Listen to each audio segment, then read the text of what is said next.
السلام علیکم ورحمۃ اللہ وبرکاتہ۔ الحمدللہ والصلاة والسلام علی رسول اللہ، اما بعد۔ آج کا ہمارا سبق سورۃ البقرہ آیت نمبر 104 سے لے کر 110 تک ہے۔ اعوذ باللہ من الشیطان الرجیم۔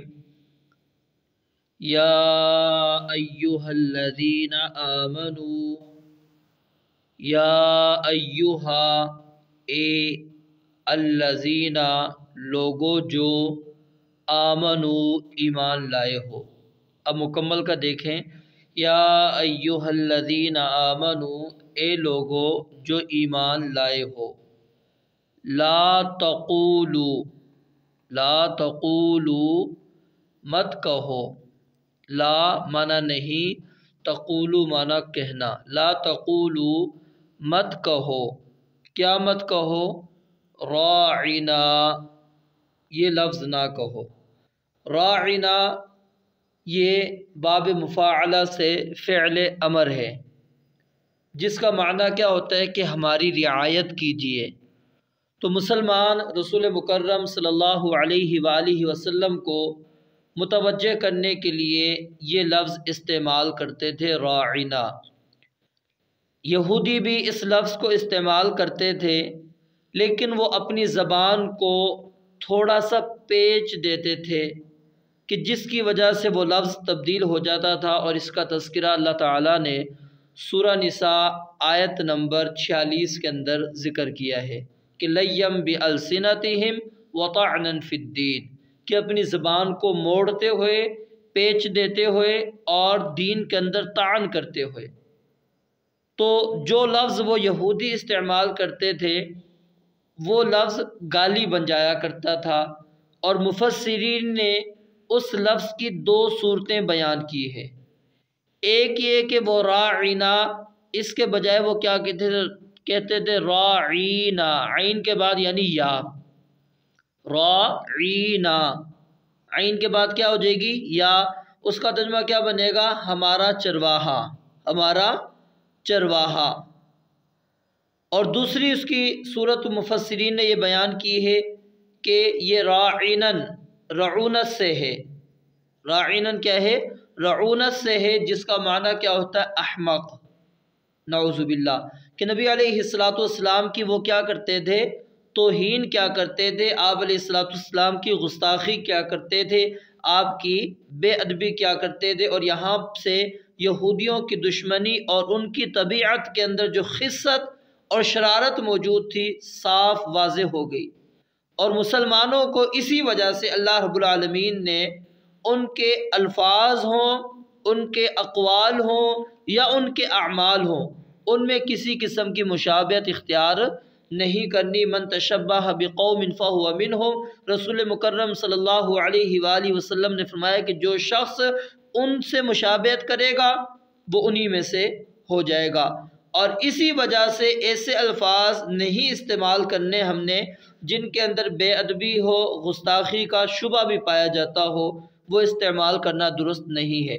اسی طرح یہودی ایک اور کمینگی جو کیا کرتے تھے، جس کا تذکرہ صحیح مسلم کے اندر موجود ہے، کہ وہ جب سلام کرتے تو السلام علیکم کے بجائے کیا کہتے تھے؟ السلام علیکم، جس کا معنی کیا بنتا ہے کہ تم پر موت ہو۔ تو نبی علیہ السلام نے فرمایا کہ تم اس کے جواب کے اندر صرف کیا کہنا ہے؟ تم نے علیہ کا کہنا ہے، تاکہ اگر اس نے بددعا دی ہے تو وہ اسی کے اوپر چلی جائے۔ تو اللہ رب العالمین نے یہاں پر ایمان والوں کو کیا فرمایا؟ لا تقولو، تم مت کہو راعنا، یہ لفظ ہی تم نے استعمال نہیں کرنا، اس لفظ کو استعمال کرنا ہی چھوڑ دو۔ وقولو، واو معنی اور، قولو کہو، وقولو اور کہو، انظرنا، یہ لفظ کہو۔ راعنا کے بجائے کون سا لفظ استعمال کرنا ہے؟ انظرنا۔ انظرنا کا معنی کیا ہوتا ہے؟ دیکھیے ہمیں۔ واسمعوا، اور سنو۔ اللہ فرماتے ہیں یعنی غور سے کان لگا کر رسول مکرم صلی اللہ علیہ وسلم کی بات سنو، تاکہ آپ کو متوجہ کرنے کی ضرورت ہی نہ پڑے۔ آپ کی بات جب غور سے سن لو گے تو پھر آپ کو متوجہ ہی نہیں کرنا پڑے گا۔ وَقُولُوا اور کہو انظرنا واسمعوا اور سنو، وَلِلْكَافِرِينَ واو اور للکافرین، اس للکافرین کے اندر جو پہلا لام ہے اس کا معنی واسطے لیے، اور کافرین معنی کافر، وللکافرین اور کافروں کے لیے عذاب عذاب ہے، عذاب ہے علیم دردناک۔ یعنی اللہ رب العالمین نے یہاں پر یہ بات واضح کر دی کہ جو لوگ رسول مکرم صلی اللہ علیہ وسلم کی بے ادبی کرتے ہیں، آپ کی گستاخی کرتے ہیں، آپ علیہ السلام کا مذاق اڑاتے ہیں، اللہ رب العالمین نے ایسے لوگوں کے لیے دردناک عذاب تیار کر رکھا ہے، کیونکہ وہ لوگ کافر ہیں، وہ مسلمان نہیں رہتا جو بندہ نبی علیہ السلام کی توہین کرتا ہو۔ ما یودو، ما یودو، ما معنی کیا ہوتا ہے؟ نہیں، اس کا معنی جو بھی ہوتا ہے لیکن یہاں پر نہیں ہے۔ ما نہیں، یودو پسند کرتے، یودو پسند کرتے، ما یودو نہیں پسند کرتے، الذین وہ لوگ، الذین وہ لوگ، کون لوگ؟ جنہوں نے کفرو کفر کیا، کفرو کفر کیا، من اہل الکتاب اہل کتاب میں سے، من اہل الکتاب اہل کتاب میں سے، یعنی یہود و نصارہ میں سے جو لوگ کافر ہیں۔ اب یہاں پر کچھ لوگ یہ غلط فہمی پیدا کرنے کی کوشش کرتے ہیں کہ یہود و نصارہ بھی اہل کتاب ہیں، لہٰذا ان کو کافر مشرک نہیں کہہ سکتے۔ اللہ رب العالمین نے کیا فرمایا کہ نہیں چاہتے وہ لوگ جنہوں نے کفر کیا، کن میں سے؟ من اہل الکتاب اہل کتاب میں سے، یعنی اللہ نے ان کو کافر بھی قرار دیا اور ساتھ میں اہل کتاب بھی شمار کیا ہے۔ میرے ناقص علم کے مطابق اس کی وجہ یہ ہے تاکہ مشرکین سے مراد کون ہو جائیں گے؟ رسول مکرم صلی اللہ علیہ وسلم کے زمانے کے مشرک، اور اہل کتاب سے مراد یہود و نصارہ ہو جائیں گے جو آپ کے زمانے کے اندر موجود تھے، اور بنی اسرائیل کا لفظ استعمال کیا، اس کے اندر کون لوگ مراد تھے؟ جو پہلے گزر چکے۔ اسی طرح اہل کتاب کے اندر پہلے جو یہود و نصارہ گزر گئے وہ بھی اس کے اندر ہی شامل ہیں۔ من اہل الکتاب اہل کتاب میں سے، وللمشرکین واو اور لا نہیں، المشرکین مشرکین، وللمشرکین اور نہ ہی مشرکین میں سے۔ اللہ فرماتے ہیں نہ ہی اہل کتاب میں سے کافر لوگ چاہتے ہیں اور نہ ہی مشرکین میں سے۔ کیا نہیں چاہتے، کیا نہیں پسند کرتے؟ ان ینزل، ان معنی کیا ہوتا ہے؟ یہ کہ ینزل اتاری جائے، ینزل یہ مجہول کا صیغہ ہے، یہ کس کا صیغہ ہے؟ مجہول کا۔ ان ینزل کہ اتاری جائے، علیکم تم پر، یہ لفظ کئی مرتبہ آپ نے پڑھ لیا، من خیرن کوئی بھلائی، من خیرن کوئی بھلائی، یعنی وہ نہیں چاہتے کہ تم پر کوئی بھلائی نازل ہو، من ربکم تمہارے رب کی طرف سے، من ربکم تمہارے رب کی طرف سے وہ نہیں چاہتے کہ کوئی تم پر بھلائیاں نازل ہوں۔ واللہ اور اللہ تعالی، واللہ اور اللہ تعالی یختص خاص کرتا ہے، یختص خاص کرتا ہے، برحمتہ اپنی رحمت کے ساتھ، برحمتہ اپنی رحمت کے ساتھ، اور یہاں پر رحمت سے مراد کیا ہے؟ نبوت، کہ اللہ رب العالمین جس کا انتخاب کرتا ہے وہ اللہ رب العالمین کو پتہ ہے۔ اللہ یصطفی من الملائکۃ رسلا ومن الناس، اللہ رب العالمین ہی لوگوں میں سے اور فرشتوں میں سے اللہ تعالیٰ انتخاب کرتا ہے، چنتا ہے۔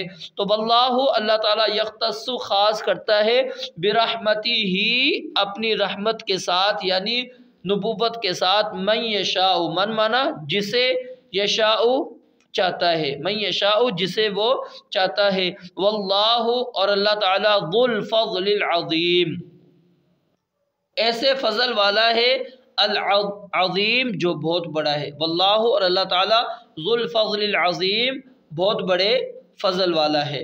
اب اس آیت کے اندر اللہ رب العالمین نے جو بات بیان فرمائی ہے وہ کیا ہے؟ فرمایا کہ مشرکین ہوں یا پھر یہود و نصارہ ہوں، ان میں سے کوئی لوگ بھی یہ نہیں چاہتے کہ آپ کو اللہ کا نبی بنا کر مبعوث کیا جاتا۔ مشرکین عرب کا نزدیک رسول مکرم صلی اللہ علیہ وسلم عام آدمی تھے، وہ چاہتے تھے کہ اپنے کسی عظیم سردار پر قرآن مجید نازل ہوتا، جس کا تذکرہ سورہ زخرف آیت نمبر 31 کے اندر موجود ہے۔ اور اہل کتاب انہوں نے اس چیز کو پسند نہیں کیا کہ ان کی نسل کے علاوہ اب یہ دوسری نسل کے اندر یعنی بنو اسماعیل کے اندر نبوت کیوں چلی گئی ہے۔ تو اللہ رب العالمین نے اس کا جواب دیا کہ یہ اللہ کی رحمت ہے، اب اللہ رب العالمین جس کے ساتھ چاہتا ہے اپنی رحمت کو خاص کر دیتا ہے، نہ وہ کسی کو کسی کی عظمت کی بنیاد پر نبوت ملتی ہے، نہ ہی نسل پر، نہ ہی کسی کی محنت اور کوشش پر، نہ ہی چلہ کشی پر، کسی بھی طرح کی محنت کے بعد انسان کو نبوت نہیں ملتی۔ نبوت اصل میں ملتی ہے کیسے؟ جس کو اللہ رب العالمین چن لیتا ہے، اللہ رب العالمین خاص کر لیتا ہے، اسی انسان کو وہ نبوت ملتی ہے۔ ما ننسخ، ما جو، ما موصولہ ہے، نافیہ نہیں ہے، ما جو، ننسخ ہم منسوخ کرتے ہیں، ننسخ ہم منسوخ کرتے ہیں۔ نسخ کا معنی کیا ہوتا ہے؟ بعد میں آنے والے حکم کے ساتھ پہلے کسی حکم کو ختم کر دینا۔ مثال کے طور پر پہلے مسلمانوں کا قبلہ بیت المقدس مقرر ہوا، پھر بیت اللہ کی طرف منہ کرنے کا حکم ہو گیا، اور جیسے ہماری شریعت میں بہت سے ایسے احکامات ہیں جو پہلی شریعتوں کے اندر موجود تھے لیکن وہ منسوخ کر دیے گئے۔ یہودی دراصل نسخ کے کیا تھے؟ منکر تھے، اسی وجہ سے انہوں نے سیدنا عیسیٰ علیہ السلام کو جھٹلا دیا، کیونکہ عیسیٰ علیہ السلام نے تورات کے بعض احکام کو منسوخ کیا تھا، اور قرآن مجید پر بھی انہوں نے یہی اعتراض کیا کہ یہ بھی منسوخ ہوتا ہے۔ تو اللہ رب العالمین نے اس آیت کا یعنی کہ اس اعتراض کا کہ جب اللہ کا حکم پہلا بھی اللہ کا حکم تھا، یہ بعد والا بھی اللہ کا حکم ہے، کیا اللہ کا پہلا حکم نعوذ باللہ غلط تھا جو اللہ رب العالمین نے تبدیل کر دیا؟ اس کے اللہ رب العالمین نے کئی جواب دیے ہیں۔ پہلا جواب یہ ہے کہ پہلا جو حکم تھا وہ در حقیقت اتنی ہی مدت کے لیے تھا جتنی مدت کے لیے اللہ رب العالمین نے اس کو برقرار رکھا، اور نسخ اس مدت کے ختم ہونے کا اعلان ہے کہ جی اب وہ حکم اب نہیں، اب ختم ہو جائے گا۔ اور جب تک پہلا حکم موجود تھا وہ اللہ کی عین حکمت پر مبنی تھا، بعد میں یا اس سے بہتر جو حکم آ گیا اب پہلے والے حکم کی ضرورت نہیں، جو اب ضروری تھا وہ حکم جاری کر دیا گیا۔ اور اگر ہم دیکھیں کائنات کے اندر ہر وقت ہم اسی چیز کا مشاہدہ کرتے رہتے ہیں کہ منسوخیت ہوتی رہتی ہے، یعنی پہلا حکم کیا ہوتا ہے؟ ختم ہو جاتا ہے، دوسرا حکم آ جاتا ہے۔ مثال کے طور پر انسان کی پیدائش کو دیکھ لیں، انسان کیا ہے؟ در حقیقت نطفہ ہے، نطفے کے بعد وہ کیا صورت اختیار کرتا ہے؟ علقہ ہے، پھر اس کے بعد مضغہ، پھر اس کے بعد ہڈیاں، اس کے بعد وہ جنین، پھر بچپن، جوانی، بڑھاپا، موت اور قیامت۔ یہ کیا ہے؟ سب نسخ ہے، نہیں پہلی چیز کیا ہوتی جا رہی ہے؟ ختم۔ اسی طرح موسم کو دیکھ لیجئے، سردی ہے، اس کے بعد بہار ہے، گرمی ہے، پھر برسات ہے، رات دن یہ چکر۔ اور اسی طرح ڈاکٹر جب مریض کا علاج کرتا ہے ایک وقت میں وہ شروع میں ایک نسخہ تجویز کرتا ہے، پھر کچھ عرصے کے بعد دوبارہ وہ کہتا ہے کہ یہ نسخہ نہیں، آپ دوسرا نسخہ استعمال کریں۔ تو اس کا کیا مطلب کہ پہلا جو اس کا نسخہ تھا وہ غلط تھا؟ نہیں، اس مرض کے لحاظ سے اس وقت یہ نسخہ زیادہ مناسب تھا، اب جو مرض کی کیفیت ہے اس وقت اب یہ نسخہ اس کے لیے زیادہ بہتر ہے۔ تو یہ اعتراض نہیں کرنا چاہیے اللہ رب العالمین پر۔ اور دوسرا اللہ رب العالمین نے کہا کہ تم اللہ رب العالمین پر اعتراض کرتے ہو، حالانکہ بادشاہ ہوتا ہی وہی ہے جو پہلے حکم کی جگہ نیا حکم نافذ کر سکے۔ جو اپنے پہلے حکم کی جگہ دوسرا حکم نافذ ہی نہ کر سکے تو اس کو بادشاہ کون کہے گا؟ وہ تو بادشاہ ہی نہیں کہلاتا۔ اور کیا تم نہیں جانتے کہ اللہ رب العالمین کے پاس ساری آسمان و زمین کی بادشاہت ہے؟ تو اللہ رب العالمین نے فرمایا ما ننسخ، جو ہم منسوخ کرتے ہیں، من آیتن کوئی آیت، من آیتن کوئی آیت، او یا ننسیہا اسے بھلا دیتے ہیں ہم، ننسیہا بھلا دیتے ہیں اسے، اب جیسا کہ اللہ رب العالمین نے فرمایا نا سنقرئک فلا تنسا، ان قریب ہم آپ کو پڑھائیں گے آپ بھولو گے نہیں، الا ما شاء اللہ، سوائے اس کے جو اللہ رب العالمین بھلا دے۔ تو یعنی یا تو کیا ہوگا، پہلا حکم وہ تبدیل کر دیا جائے گا، ختم کر دیا جائے گا، یا پھر یہ کہ وہ آیت ہی بھلا دی جائے گی، او ننسیہا، یا ہم بھلا دیتے ہیں، نأتی تو لے آتے ہیں ہم، نأتی لے آتے ہیں ہم، بخیر منہا بہتر اس سے، بخیر بہتر منہا اس سے، یعنی اگر کوئی چیز ہم منسوخ کر دیتے تو اس سے بہتر لے آتے ہیں، او یا مثلیہا اس کی مثل، او مثلیہا یا پھر اس کی مثل۔ اللہ فرماتے ہیں جو ہم بلا دیں تو یا تو اس سے بہتر حکم لے کر آئیں گے یا اس کی مثل ہی لے کر آئیں گے۔ علم تعلم، کیا لم نہیں، تعلم جانا تو نے، علم تعلم کیا نہیں تو نے جانا، ان اللہ بے شک اللہ تعالی، علی کل شیء علی پر، کلی ہر، شیء چیز، قدیر پوری طرح قادر ہے، ان اللہ بے شک اللہ تعالی، علی کل شیء قدیر ہر چیز پر پوری طرح قادر ہے۔ اب اگر ہم قرآن حدیث کے اندر دیکھیں تو ہمیں نسخ کی مثالیں ملتی ہیں۔ کبھی کبھی کیا ہوتا ہے، قرآن کے ساتھ قرآن منسوخ ہوتا ہے اور سنت بھی منسوخ ہوتی ہے، اسی طرح سنت کے ساتھ سنت بھی منسوخ ہو جاتی ہے اور قرآن بھی، کیونکہ یہ دونوں کیا ہے، اللہ رب العالمین کی طرف سے وحی ہے، اور وحی کے ساتھ وحی منسوخ ہو سکتی ہے، یعنی قرآن حدیث کو منسوخ کر سکتا ہے اور حدیث قرآن کو منسوخ کر سکتی ہے۔ شیخ محمد بن صالح العثیمین رحمہ اللہ انہوں نے کہا کہ سنت کے ساتھ قرآن کے نسخ کی کوئی قابل اطمینان مثال مجھے نہیں ملی، لیکن کچھ علماء بیان بھی کرتے ہیں۔ اور یاد رکھ لیجئے نسخ جو ہے احکام کے اندر ہوتا ہے، خبر میں نہیں ہوتا، جو حکم ہوتا ہے نا اس میں نسخ ہوتا ہے، خبر میں نہیں ہوتا، وگرنہ کیا ہوتا، ہر جھوٹا شخص جب اس نے کوئی پیشن گوئی کی یا پھر کوئی اس نے بات کی، اگر وہ پوری نہ ہوئی تو وہ کہہ سکتا ہے کہ جی یہ منسوخ ہو گئی، اب یہ بات ہے، تو اس لیے نسخ جو ہے وہ ہمیشہ کس کے اندر ہوگا، حکم کے اندر۔ اب ذرا مثال ملاحظہ کیجئے قرآن سے قرآن کے نسخ کی مثال، سورہ نساء آیت نمبر 15 کے اندر اللہ رب العالمین نے یہ مسئلہ بیان کیا کہ اگر زنا کرنے والی عورت جو ہے واللذان یأتین منکم فآذوہما، جو مرد یا عورت زنا کر لیں، فآذوہما ان کو تم نے کیا دینی ہے، ایذا دینی ہے، فإن تابا اگر وہ توبہ کر لیتے ہیں، وأصلحا فأعرضوا عنہما اور وہ اپنی اصلاح کر لیں تو اعراض کر لو۔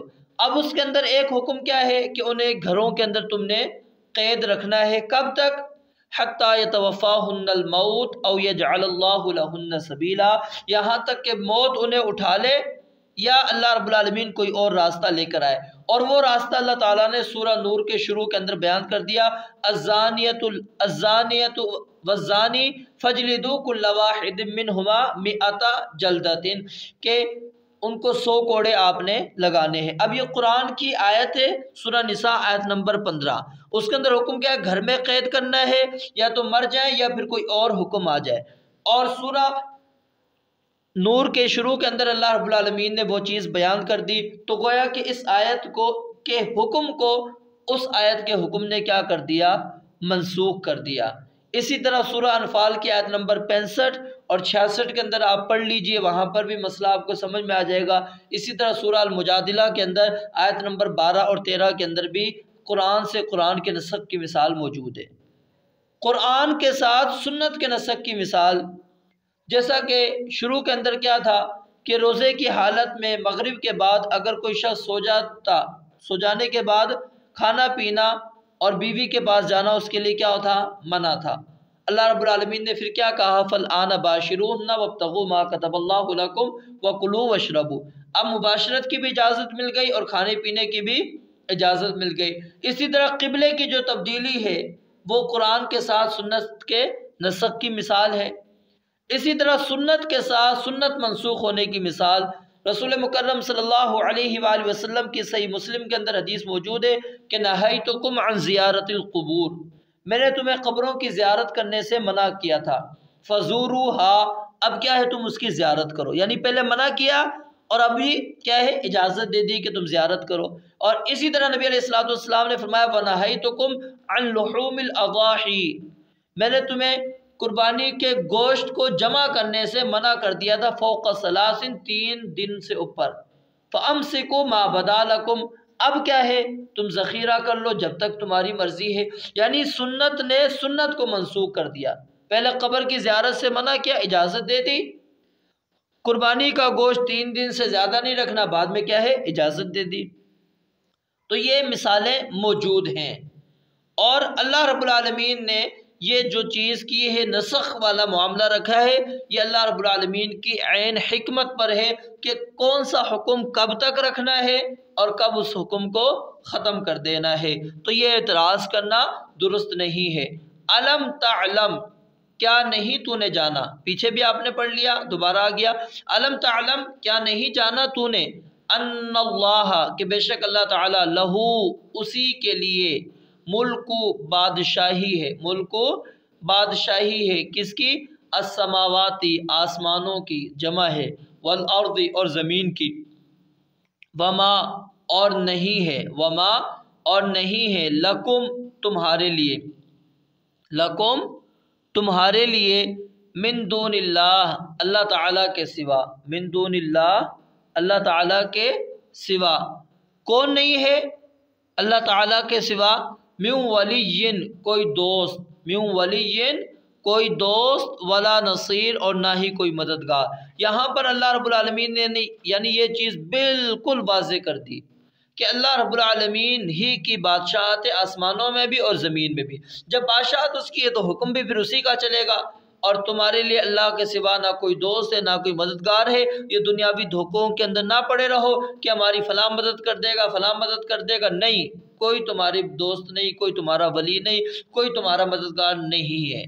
ام تریدون، ام کیا، تریدون تم ارادہ رکھتے ہو، ام تریدون کیا تم ارادہ رکھتے ہو، ان یہ کہ تسألو سوال کرو، رسولکم اپنے رسول سے، رسولکم اپنے رسول سے، یعنی رسول مکرم صلی اللہ علیہ وآلہ وسلم سے، کما جس طرح، کما جس طرح، سئیلا سوال کیے گئے، سئیلا مجہول کا صیغہ ہے، سوال کیے گئے موسیٰ علیہ السلام سے، من قبل، اس سے پہلے، اس سے پہلے جس طرح تم نے موسیٰ علیہ السلام سے فضول سوالات کیے، جس کا تذکرہ پیچھے سورہ بقرہ آیت نمبر 55 کے اندر آپ نے پڑھ لیا تھا۔ انہوں نے کیا کہا تھا، لن نؤمن لک حتی نری اللہ جہرۃ، جب تک کھلم کھلا ہم اللہ تعالیٰ کو نہیں دیکھ لیتے ہم تم پر ایمان لے کر نہیں آئیں گے۔ تو نبی علیہ السلام سے بھی آ کر انہوں نے سوال کیے، یسألک اہل الکتاب ان تنزل علیہم کتاب من السماء، کہ تم آسمان سے کوئی کتاب لے کر آؤ۔ سورہ نساء آیت نمبر 153 کے اندر یہ بات موجود ہے۔ تو اللہ رب العالمین فرماتے ہیں کیا تم ارادہ رکھتے ہو کہ اپنے رسول سے سوال کرو جس طرح موسیٰ علیہ السلام اس سے پہلے سوال کیے گئے، ومن، اور جو کوئی، ومن، اور جو کوئی، یتبدل، بدلے میں لے، یتبدل، بدلے میں لے، الکفرہ، کفر کو، الکفرہ، کفر کو، یہاں پر کیا ہے، گستاخانہ سوالات کو اللہ تعالیٰ نے ایمان کے بدلے کفر اختیار کرنا قرار دیا ہے۔ ومن، اور جو، یتبدل، بدلے میں لے، الکفرہ، کفر کو، بالایمانی، ایمان کے عوض، با تعویض کے لیے، عوض کے لیے، بالایمانی، ایمان کے عوض، فقد، تو یقیناً، فقد، تو یقیناً، ضل، وہ بھٹک گیا، ضل، وہ بھٹک گیا، سواء السبیل، سیدھے راستے سے، سواء، سیدھے، السبیل، راستے، پیچھے بھی آپ نے پڑھا نا، سواء علیہم، برابر ہے ان کے اوپر، سیدھا، ودّا، چاہتے ہیں، ودّا، چاہتے ہیں، کثیرن، بہت سے، کثیرن، بہت سے، من اہل الکتاب، اہل کتاب میں سے، یہاں پر رسول مکرم صلی اللہ علیہ وسلم کے زمانے کے اہل کتاب بھی اور بعد میں آنے والے اہل کتاب بھی اس کے اندر شامل ہیں۔ ودّا، چاہتے ہیں، کثیرن، بہت سے، من اہل الکتاب، اہل کتاب میں سے، لو، کاش، یردونکم وہ پھر بنا دیں تمہیں، یردونکم وہ پھر بنا دیں تمہیں، یردو بنا دیں کم تمہیں، من بعد ایمانکم اس کے بعد کہ جو، من بعد ایمانکم تمہارے ایمان کے بعد، من بعد ایمانکم تمہارے ایمان کے بعد کیا بنا دیں، کفارن کافر، کفار، حسدن اللہ فرماتے ہیں وہ تمہیں کیوں اپنے دین کے اندر لانا چاہتے ہیں، کافر کیوں بنانا چاہتے ہیں، حسدن حسد کی وجہ سے، حسدن حسد کی وجہ سے، من عند انفسہم جو ان کے دلوں کی طرف سے ہے، من عند انفسہم جو ان کے دلوں کی طرف سے ہے۔ آپ دیکھیے وہ کیا نام ہے، ابلیس نے سجدہ کیوں نہیں کیا تھا، حسد کی وجہ سے، اور آدم علیہ السلام کے ایک بیٹے نے دوسرے بھائی کو جو قتل کیا تھا کیا تھا، حسد تھا۔ یوسف علیہ السلام کے بھائیوں نے جو اپنے بھائی یوسف پر ظلم کیا اس کے پیچھے کیا تھا، یہی حسد تھا۔ اہل کتاب نے رسول مکرم صلی اللہ علیہ وسلم کو پہچاننے کے باوجود ایمان کیوں نہیں لے کر آئے، کیوں دشمنی کی، حسد تھا۔ اللہ نے فرمایا حسدا من عند انفسہم حسد کی وجہ سے جو ان کے دلوں کی طرف سے ہے، من بعد ما اس کے بعد کہ تبینا خوب واضح ہو چکا، تبینا خوب واضح ہو چکا، لہم ان کے لیے، الحق حق، فاعفو پس تم معاف کرو، فاعفو پس تم معاف کرو، وصفحو اور درگزر کرو، وصفحو اور درگزر کرو، حتی یہاں تک کہ، حتی یہاں تک کہ یأتی اللہ لے آئے اللہ، یأتی اللہ لے آئے اللہ، بِأَمْرِهِ اپنا حکم، بِأَمْرِهِ اپنا حکم، یعنی کیا مراد کہ جب تک لڑائی کا حکم نہیں آتا آپ نے ان سے عفو کرنا ہے، معاف کرنا ہے، ان سے درگزر کرنا ہے، ان کے حسد اور بغض کی وجہ سے کہیں ایسا نہ ہو کہ آپ بے قابو جو نہیں، معاف کرو، درگزر کرتے رہو یہاں تک کہ اللہ کا حکم آ جائے۔ پھر اللہ کا جب حکم آیا لڑائی کا تو نبی علیہ السلام نے بنو نذیر اور بنو قینقاع کو جلا وطن کیا اور بنو نذیر وہ قتل کر دیے گئے۔ ان اللہ بے شک اللہ تعالی علی کل شیء قدیر ہر چیز پر پوری طرح قادر ہے۔ وَأَقِیمُوا اور قائم کرو، وَأَقِیمُوا اور قائم کرو، الصلاۃ نماز، وَآتُوا اور ادا کرو، وَآتُوا اور ادا کرو، الزکوٰۃ زکوٰۃ، وَمَا تُقَدِّمُوا اور جو کچھ تم آگے بھیجو گے، وَمَا تُقَدِّمُوا اور جو کچھ تم آگے بھیجو گے، لِأَنفُسِکُم اپنی جانوں کے لیے، لِأَنفُسِکُم اپنی جانوں کے لیے، من خیرن خیر میں سے، بھلائی میں سے کوئی بھلائی، تجدوہ پاؤ گے تم اس کو، تجدو تم پاؤ گے ہو اس کو، عند اللہ اللہ کے پاس، ان اللہ بے شک اللہ تعالی، بما ساتھ اس کے جو تعملون تم کرتے ہو، بصیر خوب دیکھنے والا ہے۔ اب یہاں پر آخری آیت کے اندر اللہ رب العالمین نے جو بات کی ہے وہ کیا ہے کہ تم نمازیں قائم کرو، زکوٰۃ ادا کرو اور اپنے آخرت کی فکر کرو، اپنے لیے آخرت میں نیکیاں بھیجنے کی کوشش کرو،